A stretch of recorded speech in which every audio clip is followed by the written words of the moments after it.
Raisina hills का चुनाव भी इसलिए किया गया कि इमारतें अन्य इमारतों से ऊपर रहे, कोई उनकी बराबरी ना कर सके।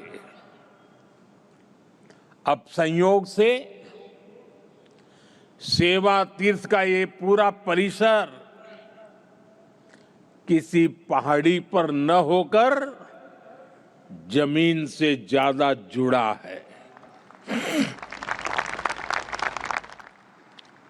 साउथ ब्लॉक और नॉर्थ ब्लॉक जैसी इमारतें जहां ब्रिटिश हुकूमत की सोच को लागू करने के लिए बनी थी, वहीं आज मैं गर्व के साथ कह सकता हूं कि सेवा तीर्थ और कर्तव्य भवन जैसे नए परिसर भारत की जनता की आकांक्षाओं को पूरा करने के लिए बने हैं।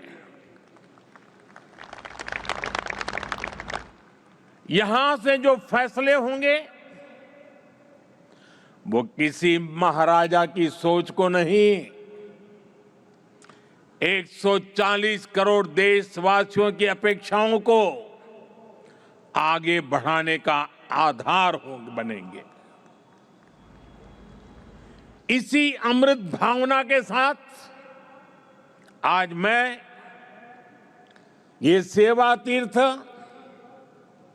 एक कर्तव्य भवन भारत की जनता को समर्पित कर रहा हूं। साथियों, इस समय 21वीं सदी का पहला क्वार्टर पूरा हो चुका है। ये आवश्यक है कि विकसित भारत की हमारी कल्पना केवल नीतियों और योजनाओं में ही नहीं, हमारे कार्यस्थलों, हमारी इमारतों में भी दिखाई दे, जहां से देश का संचालन होता है वो जगह प्रभावी भी होनी चाहिए और प्रेरणादायी भी होनी चाहिए। वो इम्प्रेसिव भी हो और इंस्पायरिंग भी हो।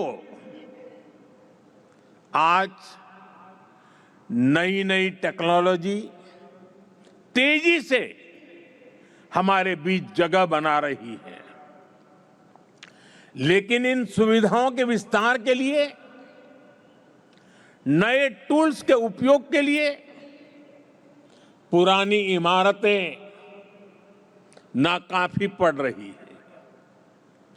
साउथ ब्लॉक, नॉर्थ ब्लॉक, पुराने भवनों में जगह की कमी थी, सुविधाओं की भी अपनी सीमाएं थी। करीब करीब 100 साल पुरानी ये इमारतें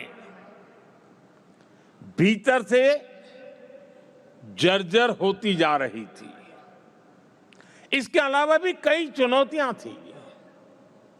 मैं समझता हूं इन चुनौतियों के बारे में भी